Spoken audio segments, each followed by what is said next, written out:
lang, tansyahin nyo lang kasi yung haba ba, hindi natin maano kung magkasing haba ba talaga sila. So yun yung problem. Yun nga, hindi natin mabuksan.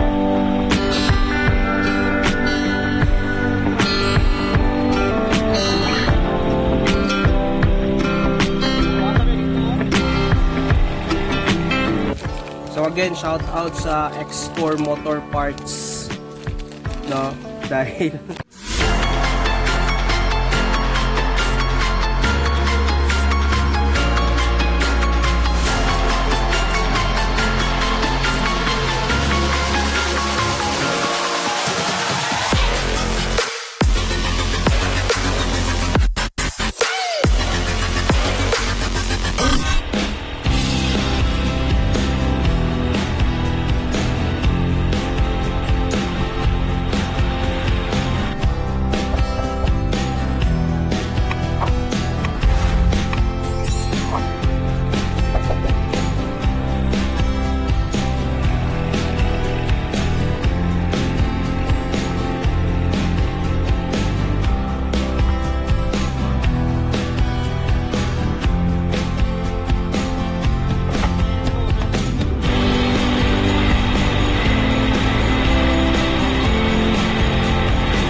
what's up mga kuys? Here's the deal today. So nandito tayo ngayon sa Bukid, kung saan hometown ni RC Ventures. So nagpabukid kami dahil medyo iniwanan muna namin yung maingay na city. So ayun, gamit natin si Bart sa pag-travel. And sa wakas, no? Nagamit na rin natin si Bart sa long ride na bago yung kanyang gulong. Malaki yung kanyang gulong, mga kuys. And it's been a month na mga kuys, since nung pinapalitan natin si Bart ng gulong. But yeah, before kami nag-travel dito mga kuys, ang lakas ng hangin, sakta ng hangin sa bukid, very fresh. Anyway, before kami nag-travel dito mga kuys, nung mga 3 weeks since nung pinalitan natin si Bart ng gulong, meron akong napansin, meron akong naramdamang kakaiba kay Bart. No? Ano ba yan, Pianin? Well, napansin ko nun, nawawala yung wheel balance ni Bart. Kumbaga, sumasayaw yung kanyang manibela. No? Like, every time na kapag nag-i-split lane tayo sa traffic, and kapag yung takbo natin is nasa mga 20 to 30 kilometers per hour lang. So doon ko na-feel yung disbalance ni Bart, no? Sumasayaw yung kanyang manibela. And then kapag naman nasa high speed tayo, like 60 kilometers pataas, no? High speed. Okay naman, di ko naman na-feel yun. Yun lang kapag nasa traffic, no? At saka mahina yung takbo. So ayun, chinek ko yung dapat i-check kasi nakakabahala eh. Lalo na kapag nagtra-travel ka. So ano ba yung mga factors na dapat nating i-consider kung bakit nawawala yung wheel balance ng ating motorsiklo? Unang-una mga kuy. Halika dito namin. Unang-una mga kuys, i-check nyo yung knuckle bearing nyo. Okay, dito makikita yan mga kuys. Yan. Yung dito na part. So, nandiyan dyan yung knuckle bearing natin. So, i-check nyo yan. Paano ba yan? I-check ko yan. Simple lang. Iaangat nyo lang itong harapang bahagi ng motor nyo. Tapos, iikot-ikot nyo. Iliko-liko nyo yan. Yan, ganyan. Ito, mahirap to kasi walang center stand si part. But anyway, iliko-liko nyo lang yan. Alright? So, kapag wala kayong na-feel na yun, kumbagang sinasabi nilang kanal sa pagliko-liko nyo, okay na yon. Ibig sabihin nun, walang problema ang knuckle bearings nyo. And aside sa iliko-liko nyo, gawin nyo ring ito, kumbaga dito na part, syempre nakaangat yung gulong, ano? Nakaangat ito. Ialukin nyo. Kapag walang play, o wala kang clearance na na-feel, goods na goods pa yung knuckle bearing nyo. So, since nung chinek natin si Bart, walang alog, walang play, walang kanal na nafe-feel doon sa kanyang knuckle bearing. So, goods yun siya. Okay? So, X na yung, na yun, check na yung factor na yun. Okay? Next is, i-check nyo yung inyong hub bearing. Okay? Yung bearing nyo sa gulong. Paano ba i-check? Simple lang, ganun pa rin. Iangat nyo, tapos, alugin nyo.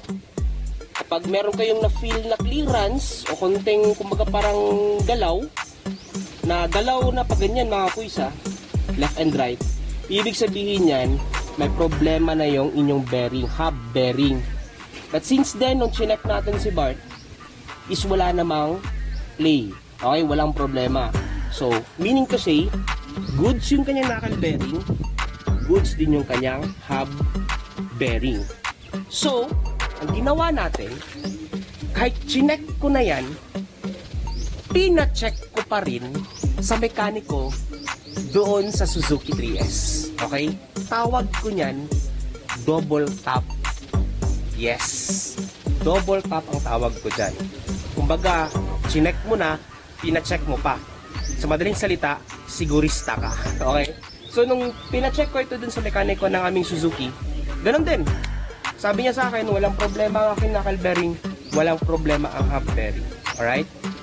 So, inassume ko, no, na baka sa gulong. Kasi bago.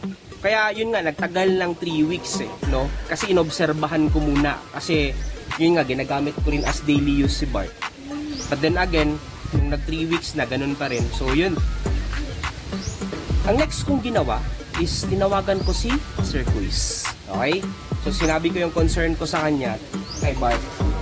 So, ganun din. Sabi niya, chinek mo na ba yung hub bearing mo, sir? Chinek mo na ba yung knuckle bearing mo? Sabi ko sa kanya, chinek ko na yan, Sir Quiz. The last thing he asked is, pinalagyan mo ba yan ng sealant nung pinapalitan mo yan ng gulong? And kung napanood nyo yung vlog natin na yon, which is yan, yung pinalitan natin ng gulong si Bart, alam nyo, isang lagayan ng tire sealant, nakalimutan ko ml, 100 ml ba yun? 120? Basta isang lagayan na gano'n. Inubos ko sa isang gulong.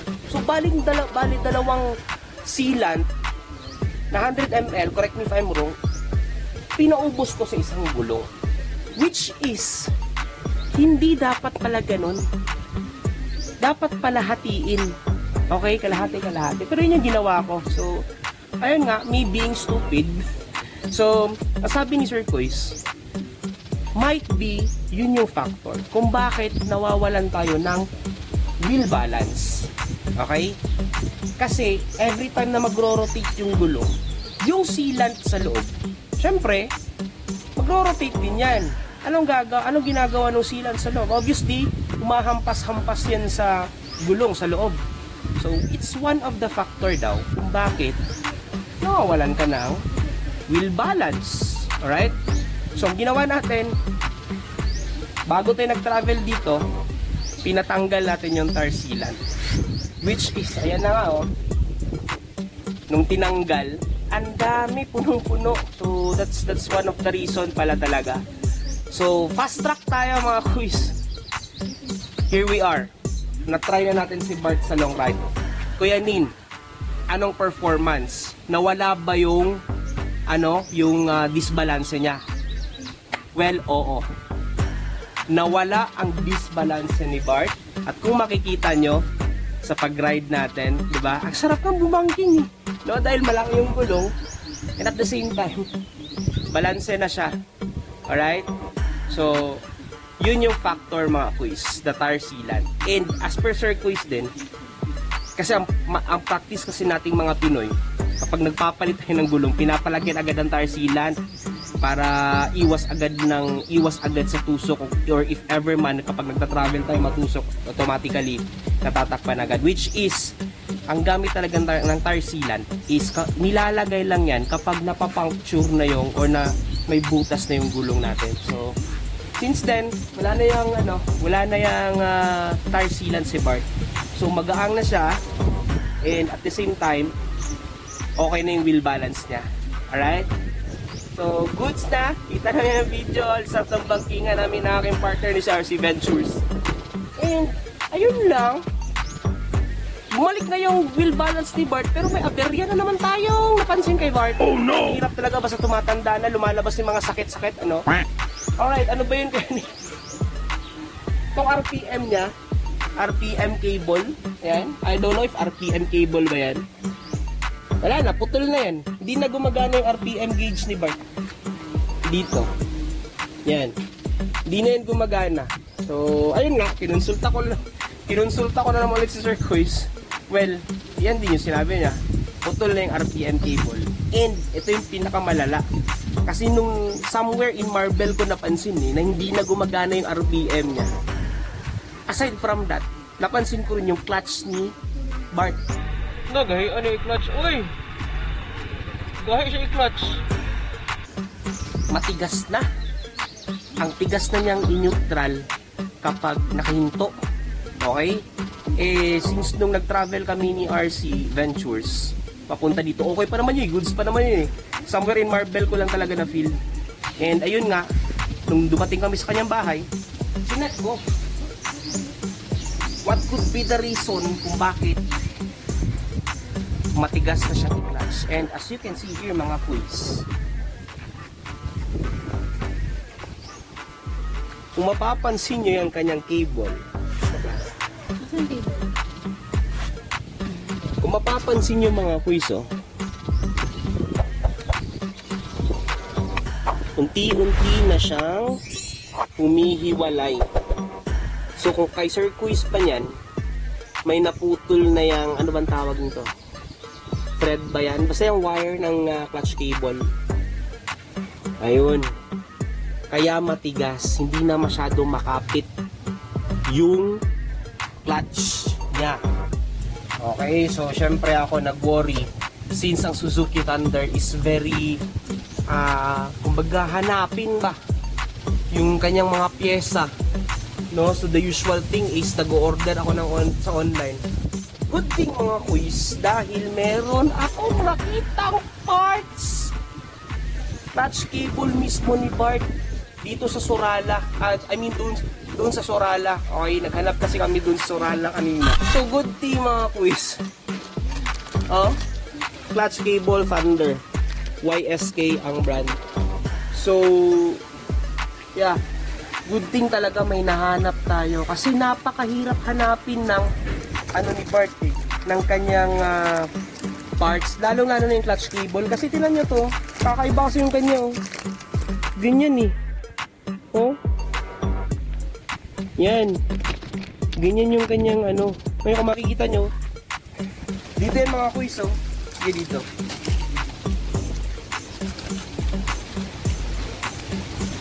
Ayan so kakaiba kasi yung kanyang clutch arm.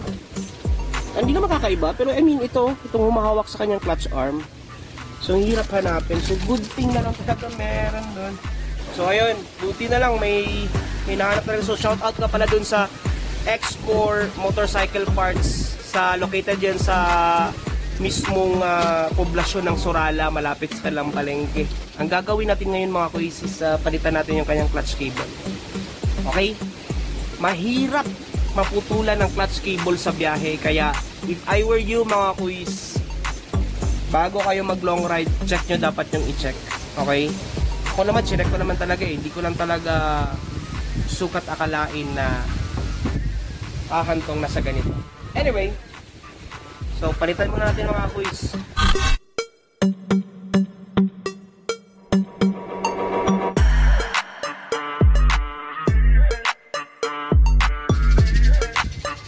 So ayun mga kuys, putol na.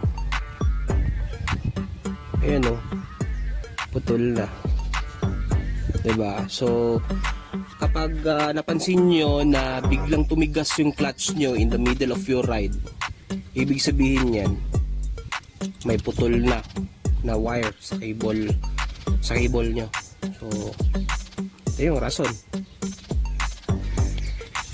Okay. So putol siya dito banda. So the usual thing kasi mga kuys, napuputol lang clutch cable wire or basta anything na may ganito. Dito yan mismo, dito sa parang may tingga niya. The usual dito yan siya napuputol. Di natin alam na dito pala somewhere in the middle or baka dito sa loob ng cable niya, dyan na yung naputol. So yun lang, isa lang sa mga factors, no, kapag biglang nagtigas yung clutch sa cable nyo, yung pag-clutch nyo, most possibly may naputol na talaga. So, palitan natin ng bago. Yung bago, YSK brand for Suzuki Thunder. Okay. So kung tatanungin nyo mga kuys kung ano ba yung mga compatible parts, specifically itong clutch cable for Thunder, unang-una is Suzuki Mola 125, isa yan. And then pwede din yung sa Shogun Pro, tapos Suzuki Raider R150. Okay, pwede yun sila, pero yun lang, tansyahin nyo lang kasi yung haba ba, hindi natin maano kung magkasing haba ba talaga sila. So yun yung problem. So again, shout out sa X4 Motor Parts, no, dahil kahit napaka old model na ng Suzuki Thunder natin, meron pa rin silang binibentang parts ng for Suzuki Thunder.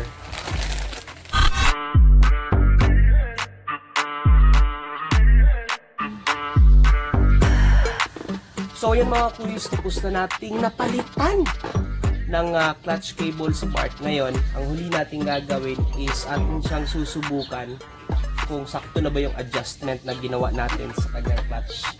So far, malambot na siya, wala nang di na matigas. Okay? So, try natin. Let's go. Dito lang tayo. Okay, kasi medyo maulan pa eh.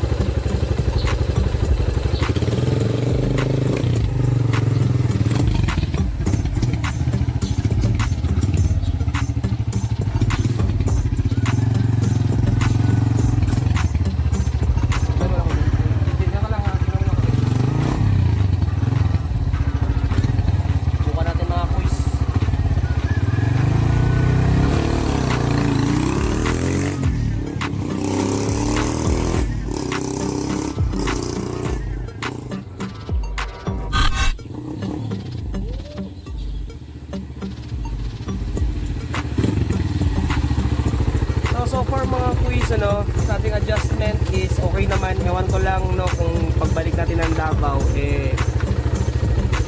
may magbabago, kasi the usual thing kasi mga kuys, dapat kung mag-a-adjust ka ng iyong clutch cable, see to it na mainit pa siya yung makina mo, Yun, dahil may explanation yan eh, nakalimutan ko lang. Sige lang, papa-explain natin kay Sir Kuy sunod kung magkita kami. So far, ayun na, okay na. And yeah, overall, wheel balance is good. Clutch cable is good except for the RPM gauge, yun lang. Pero magiging goods din yan pag nagkita na kami ni Sir Quiz dahil meron daw siyang extra. So I think hanggang dito na lang mga quiz, ano. Yeah, that's about it. Maraming salamat sa inyong panonood, and of course kung nagustuhan nyo naman itong ating simpleng videos, para sa mga hindi pa nakapag-subscribe sa ating channel, madali lamang inyong gagawin mga quiz. Alright, just click that subscribe button and that notification bell upang maging updated ka sa ating mga upcoming vlogs. Alright, so yeah, once again, this is your main man, Kuya Nin, na nagsasabing keep safe, stay safe, ride safe mga quiz, and of course, ride within your limits. Till next vlog mga quiz. Until then, ciao!